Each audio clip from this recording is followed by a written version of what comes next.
All right, I'm here with Jim Doherty. And Heidi Doherty. All right, what kind of tour are we going on? We're going to take you on a ghost and murder tour all the way around Tombstone. We're going to take you where they hanged them, where they lynched them, where they dragged them, where they roped them. Then we're going to take you out to Boot Hill. We're going to show you some of the graveyards of people that you know, the Clansmen and McLaurys, from the gunfight at the OK Corral. The men from the Bisbee Massacre were also buried there. China Mary, Marshall, and Fred White were also buried there. Then we're going to take you by the haunted Buford House, where there are 3 well-known ghosts. The most prominent of which is from a murder-suicide that went bad, if that's possible, on April 14th of 1888. Then we're going to go by Gold's Dollar's Crib, the oldest crib or bordello in the city of Tombstone. We're going to go by A.J. Ritter's Funeral Home, where they dressed the men from the gunfight at the OK Corral. We're going to go by the Birdcage Theater. That is the ground zero for the paranormal of all spots in the United States of America. Then we're going to come through the streets of Tombstone, go by the bloodiest street corner in all of Tombstone, 5th and Allen Street. Some people call it the bloodiest street corner in all of America. Then we're going to come down and let you know a little bit about the cold-blooded murder in front of the OK Corral. Take you back to the depot. That'll take us about an hour, folks. All right, thank you so much. My pleasure, sir. Okay, this is the trolley we're going to take on the tour. The Tombstone trolley tours.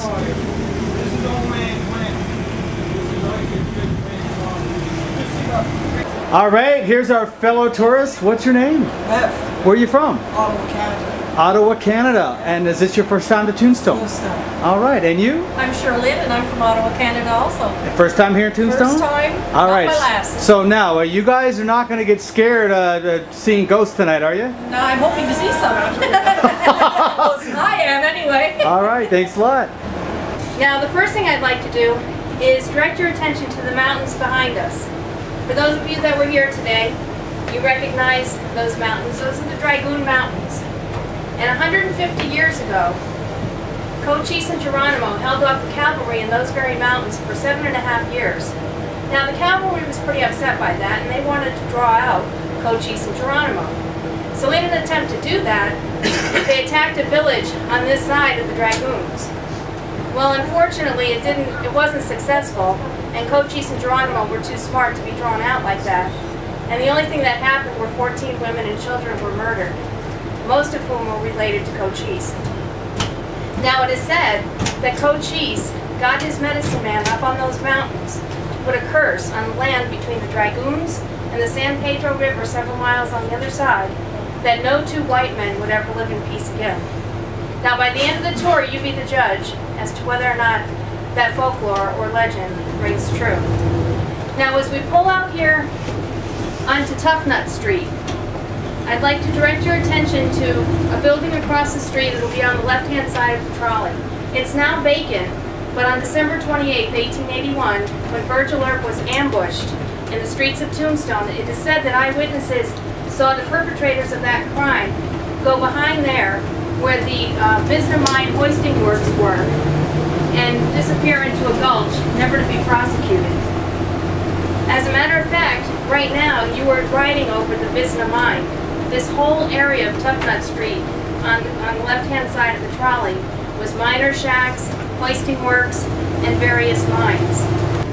7 men over the years hanged from those gallows. 2 of the men hanged on November 16, 1900. They were the Haldeman brothers. The Haldeman brothers were wanted for cattle rustling. This is a replica of a miner's monument, and in the 1880s, whenever you filed a claim, you would take a copy of the paperwork and you'd put it in a tin can or a sack, and you'd bury it under a smaller version of this and place it out in the center of your property. And then you would take 4 smaller versions of it and place it at the 4 corners around the property. That way, if you were a prospector and you came across one of these monuments, you would know that you were on a filed claim and that you should move on. But unfortunately, there's a lot of people buried out here at Boot Hill as a result of claim jumping. Boot Hill opened up in 1878. At that time, it was called the City Cemetery. It was closed in 1884 by the City Council because there were no longer any vacancies available. But there were actually people buried here after that.